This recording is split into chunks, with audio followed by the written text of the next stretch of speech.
Hello and welcome to Tech Chops. Today we're serving up your favorite skills your CTO is going to love. We're always talking technology. We've got a great customer interaction today in the kind of law firm space, law firm segment. I'm very happy to welcome Jonathan Breeden from Breeden Law to the Tech Chops podcast today. Jonathan, how you doing today? Doing great. I'm doing great. Thanks for having me, Sean. Yeah, absolutely. I'm glad I got to meet you. I'm glad we got to do this. We're having a casual conversation today about tech, about security, some things law firm. I wanted you to have an opportunity just to give our listeners some background. What have you been involved in, areas of expertise in law, and how are things going for you? Anyway, my name is Jonathan Breeden. I'm the founder and owner of the Breeden Law Office. We are a 9-attorney law firm in the suburbs of Raleigh, North Carolina, focusing on family law. Our primary office is in Garner, North Carolina, and the most famous person from Garner, North Carolina is the country music singer Scotty McCreery. So if you like country music, Scotty McCreery is a really good singer, and he won American Idol like 15 years ago. So anyway, but yeah, so we do have an office in we had one in Raleigh, but we're moving to Cary, which is another Raleigh suburb. So we're really in the suburbs of Raleigh, and we do family law. So we help people with divorces, child custody, adoptions, child support, property distribution, guardianships, and simple wills. And I've been in this business since 2000. So I've been doing it 25 years now. It's hard to believe, and we've grown, and we have about 23 team members that help us out, and it's been a ton of fun. And our goal is to try to provide the highest level of service we can. I think a lot of professionals, lawyers, everybody included, you're providing a service to the public that the public is paying for. You are now being compared to Amazon, and Amazon will deliver ice cream, depending on how close you are to a location. And I know that's kind of a little far-fetched, but Amazon does deliver old items to your house now. And that's how fast, the delivery services is and stuff like that. So, if you don't take anything else out of what we talk about today, if you're a small business owner or you're providing a service to the business, to anybody, you have to understand you are being compared to Amazon and how fast Amazon can deliver. And while you may not be able to deliver that fast, you need to be thinking that I'm being compared to Amazon. How am I holding up? And I think you bring up a good point there, Jonathan, is just like the speed of development, right? I mean, Amazon, to your point, they are like lightning turbo 2-day delivery. They're doing drone stuff in some areas of the country. It's crazy the expectations people have of our service-based businesses, don't you think? It is, but you know what? It's not going to change because I don't like it. So I need to change to provide a service that can match it. Even if I might not be able to do it, I need to be attempting to do it. Because sitting around is a woe is me, that's not going to do any good, right? And that's not going to change the expectation of the customer. So you need to meet the customer where they are, and they're comparing you to Amazon. Bottom line. Yeah, that's true. And technology affects a lot of what we do, providing services to our customers.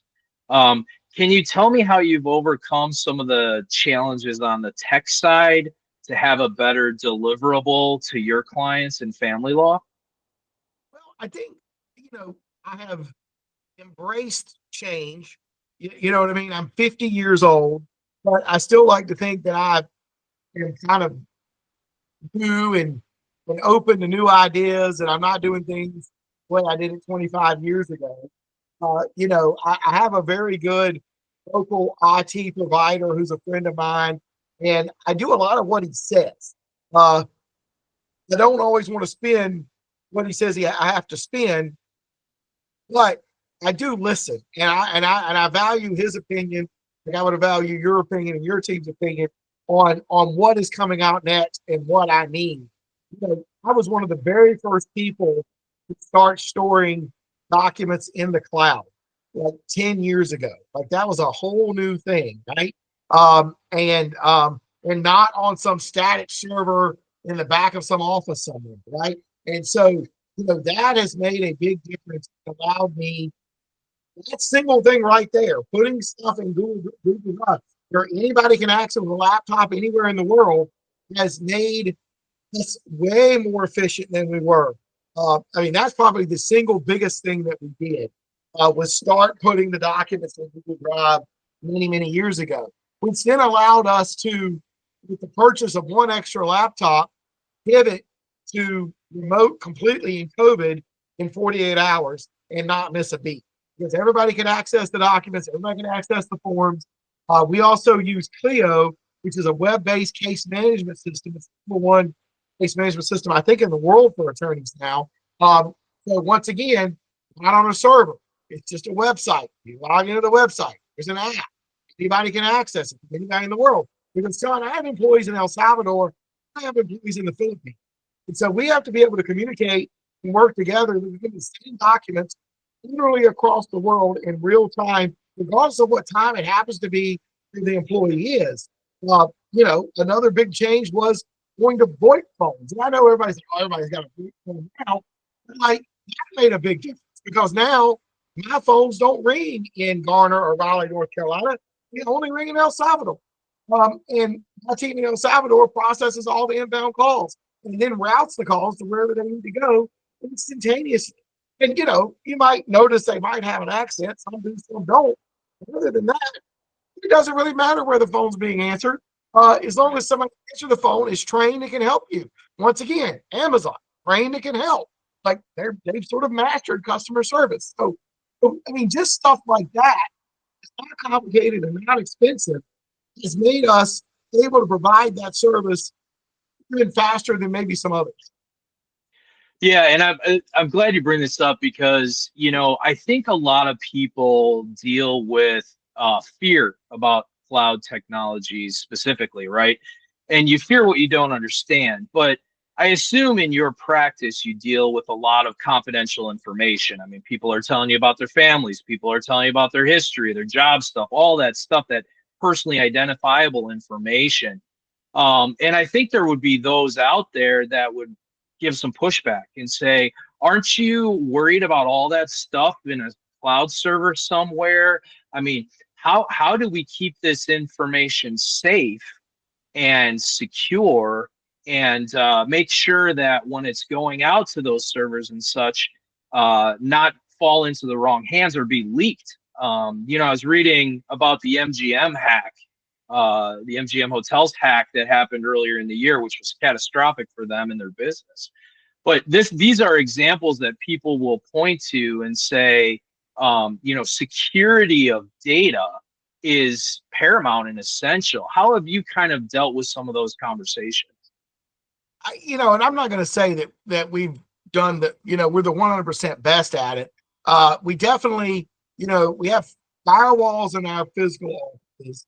You can also do VPNs on, whenever you're out in places. Or, one thing you do, if you don't have VPN, you can start off your phone. That's going to be better than the public Wi-Fi where you are. You can definitely do stuff like that. There are, we allow people, we send them links to our Google Drive to upload documents that go straight to the cloud. The bar rules require you to have a base understanding of the security on whatever you're using. So, that's a bar rule in all 50 states. So, so I have a pretty good understanding of how the documents are, the password and all that stuff with the Google Drive. We load the Google Drive on each laptop that we own. If somebody leaves, we change the passwords to the Google Drive, or we get the laptop back. We don't actually give the employees the password to the Google Drive. The only people that have the password to the Google Drive are me, my office manager, and my IT professional. So they can't get back in later if they're out, and that kind of stuff. If they somehow get signed out, one of us signs them back in. There's just stuff like that to make sure that everybody doesn't have that password and access the documents. You send the Google Drive links so people can upload it directly to the drive, so it's not attached to an email. Now, some people do send you stuff attached to an email back, and that's fine. I mean, it's up to them what they choose to do as far as that's concerned.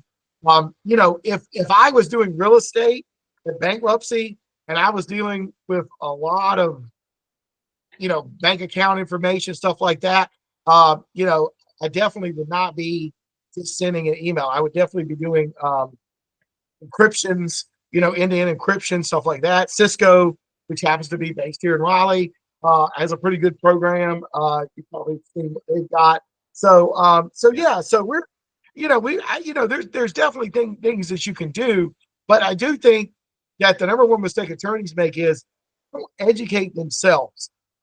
Another thing that attorneys should have is they should absolutely have cyber insurance. It's not that expensive, but you can add it on to most general liability insurance business policies that you have. It really is not that expensive. It can provide a lot of protection for you in the event you got hacked. A lot of times it's connected to uh, sexual harassment. I don't know why, but like sort of a cybersecurity sexual harassment item. So if you end up having a employee who was sexually harassed by a customer, or you have a cyber problem, there would be some insurance to help cover that. And because the incidents are still very rare, yes, MGM, you see the stuff in here, these are still very rare incidents. It's not that expensive. I think it's less than $200, $300 a year, Sean. You just add it on to your general business policy of $1 million, single instance, somebody falls and breaks their leg, that kind of stuff. So I would encourage people to think about getting something like that. Yeah, I agree. And I'm glad you brought that up. And I know in my work with Proper Access, we help clients with cybersecurity, cyber insurance every day. So I'm glad you brought that up because it is something that we offer as a service to the client. So I'm glad you got that and you're protected. Thank you for mentioning that. I'm interested. You commented on the bar, which is your kind of oversight organization at being an attorney. Do they ask you to like prove compliance at all with any of their mandates or guidelines related to information security? They do not, but they do. They have rules. The number one thing that people get in trouble with at the bar is they end up wiring money on a house closing to Nigeria. Where the wiring structures got mixed up and house proceeds got sent to criminals somewhere. And you get a lot of trouble at the bar with that. But they do require us, and I think all 50 states require you to get a technology continuing education credit every 2 years. So that at least 1 or 2 hours every 2 years, you have to listen to somebody talk about technology, cybersecurity, stuff like that. You know what I mean? Most small business owners do have an IT company or a service like you provide through your company. If you don't have that, you absolutely need to get it because people that are in this every day, it moves fast. I'm not telling you, Sean. 6 months ago, I mean, it moves really fast. Yeah. And you need to be able to stay on top of it. And you don't need to stay on top of it, right? You need somebody to stay on top of it. So, you start to grow business, whatever is, not who, not how, right? Not how am I going to get this information? Who has this information? And how can I, and then how can I get it from them? So I don't need to be a cybersecurity expert. I don't understand firewalls. But the thing is, I trust somebody. They say yes, this is what we need, and we go with it, and you just build that into the cost of doing business, and you'll be better for it. So what would you say to the law firm owner, the attorney, the partner that has a small office and he has, Dave in the office who's good with tech, just kind of running the firm. They don't have a provider. They don't have an IT guy, so to speak. They don't have someone sounding board. They have the paralegal doubling as the technology advisor in the firm. Is that really a good approach for even smaller law firms in today's tech landscape? I don't think so, because you can get yourself in trouble in a hurry And the bar is going to hold us all to the same standard, whether you're the biggest law firm in the United States, Morgan and Morgan, or whether you're a solo operating out of your house, right? I mean, you either need to understand it or you need somebody that understands it for you. And like I said, I mean, local IT providers, you know, a few $100, $300 a month, answer questions, make sure your stuff's safe, you know, install stuff. I mean, you know, most of them are going to charge by the computer or the user, you know, because the more users, the more work they're going to have to do, the more questions they're going to fill, the more things to break that they're going to need them to try to fix, you know, that kind of stuff. But I do think that is important. Every community has them.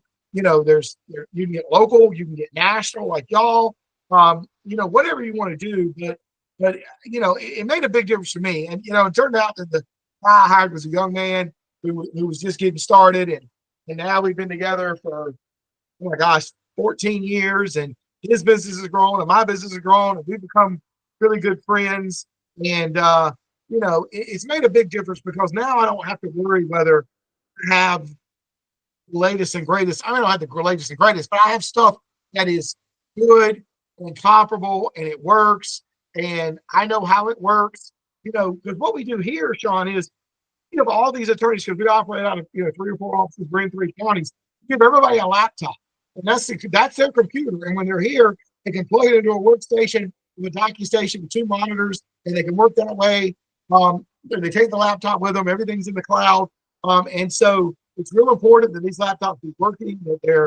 That these young attorneys know how to use these laptops, and that they're able to do what we need them to do in a lot of different settings. And then we've got the right monitors, and we got the right docking stations. We got we got the right Adobe, and all those types of things.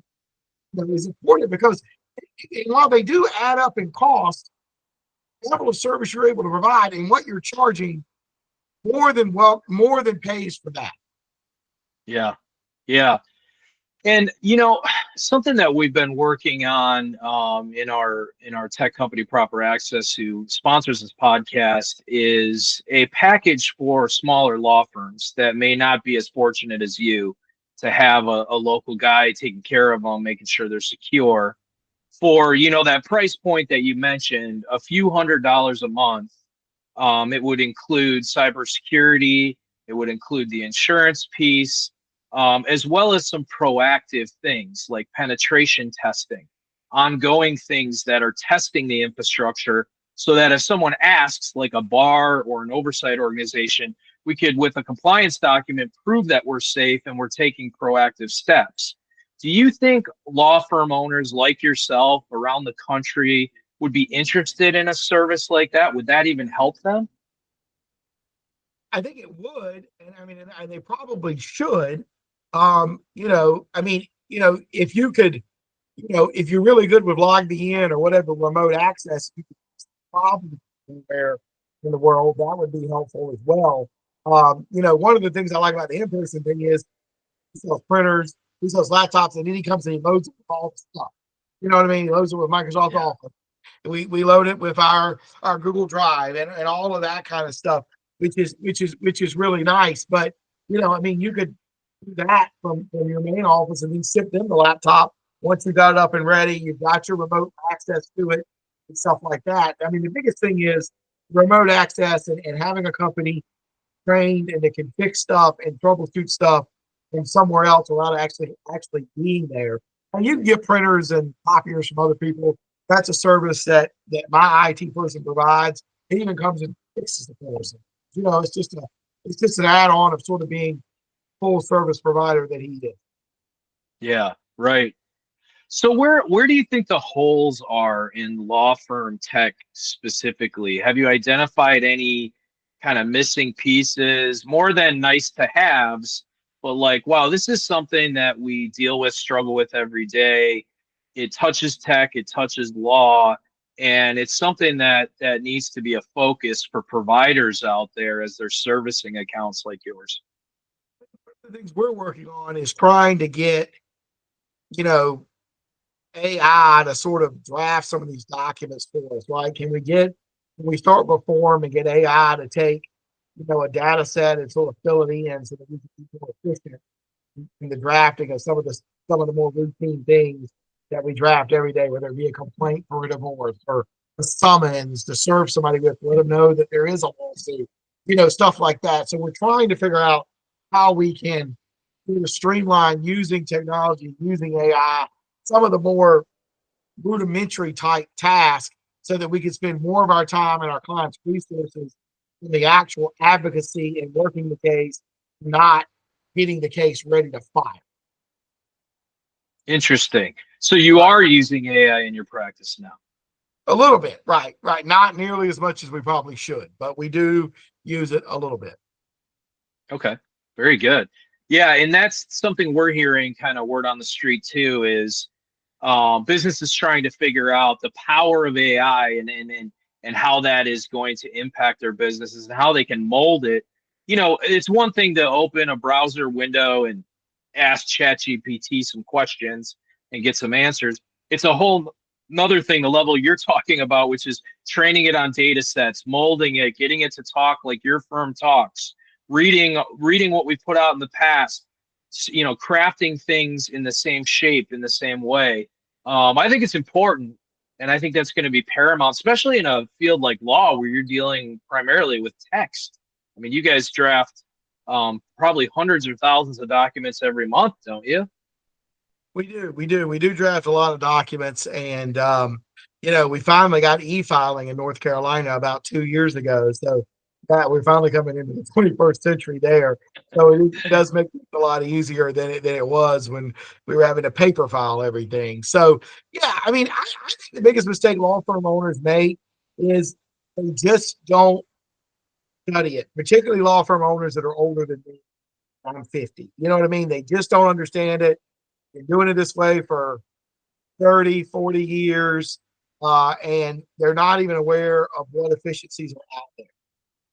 And so what I would say is people should educate themselves, listen to podcasts like this, talk to people like your company, talk to local service providers, and just learn what there is and then be able to make a decision. Because I think there's a lot of misinformation and a lot of lack of information among law firm owners about tech and cybersecurity. Yeah, I agree. Jonathan, this has been wildly helpful for me. I really appreciate your time hopping on the podcast here today. I'm going to give you the last word and then I'll do the outro. Anything that you want to put out there that you want folks in your position around the country to know or to watch out for as it relates to law tech? I mean, if anybody wants to reach out and ask me about what I'm doing or whatever, you can reach out to me at breedenfirm.com. That's BREEDN firm.com. Or I'm Jonathan Breeden, JONATHAN Breeden. I'm on LinkedIn, at Breeden Law NC on X, at Breeden Law Office on TikTok. I think I'm not on TikTok. I'm told I'm on TikTok. So we're definitely out there. If you want to reach out, Jonathan at breedenlaw.com is my email address. Because I try to answer any questions. Because I'm definitely not an expert, but I also have done a lot and I listen. And I would say the advice I would say is get answers, ask questions. If you don't have a regular service provider on a monthly contract, get somebody on one. I think it'll be some of the best money you can invest in your firm. Yeah, and that's well said. Thank you so much. Reach out to Jonathan. And I want to thank our sponsors, Proper Access, for this podcast availability. A lot of the topics we talk about here on Tech Chops, Proper Access is well versed in servicing hundreds of clients all over the country in these types of things: cybersecurity, networking, internet, even something as simple as encrypting your email, which all folks should do. So you can find us at properaccess.com. Jonathan, thank you so much for your time today and hopping on the Tech Chops podcast with me. It was valuable for me. I hope you found it helpful.